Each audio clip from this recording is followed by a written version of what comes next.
Hey Sam, this is our review of this week's lesson, February 9th's lesson. And our big thing this week is working on the D chord. I wrote out a diagram in your binder, in your notebook, and this is a great chord to work on. It will really work on your calluses, and because we're doing three different variations of it, the regular D chord, the D sus chord, and then the D2, it gets every finger involved and really works on those calluses on your fingers. And I know this playing a D chord repeatedly over and over again, it can cramp up your hand and kind of make it feel a little uncomfortable, but that's just kind of building up all those muscles that you need in that hand and building up the muscle memory so that down the road it's just going to be cakewalk to play a D chord. So when you're playing the D chord, again, it's just three fingers. Our number one finger is on the second fret of the third string. Our number three finger is on the third fret of the second string. And our number two finger is on the second fret of the first string. So kind of straight down from your first finger, straight down on the bottom string is your number two finger. And when you play it, just strum through it one string at a time. Those bottom four strings, those are the strings that we're targeting here, just the bottom four strings. And if you can't hear one of the strings clearly, you got to make some adjustments to your hand. Maybe you're fretting a little too far back on the fret, and you got to fret it a little further forward. Or maybe you're just not pressing quite hard enough, or maybe somehow your hand is accidentally muting a string just because of how your hand is positioned. So really work on that. It may be helpful, as we discussed, to build the chord from the bottom up.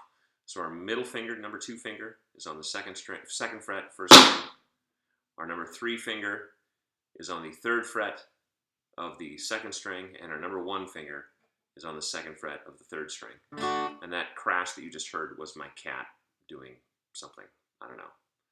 Obviously not that cat, the other cat. Putting all these three chords together, the D chord and the D sus chord and the D2 chord, we can play the classic song Free Fallin'.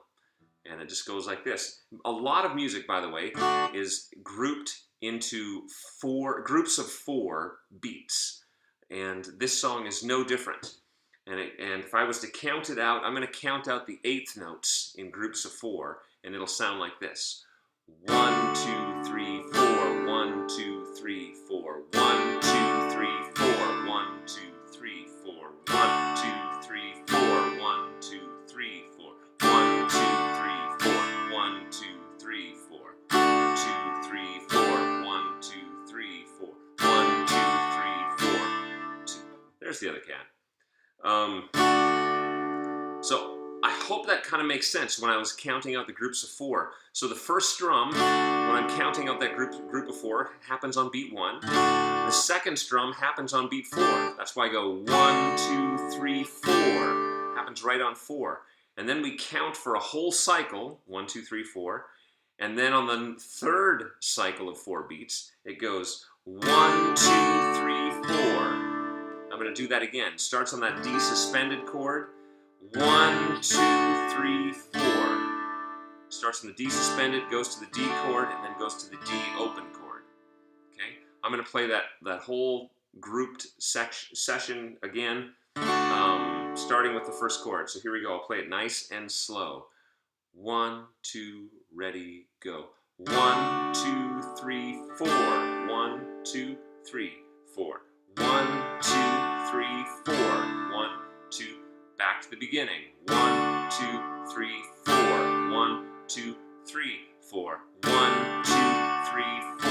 1, 2, back to the beginning. 1, 2, 3, 4.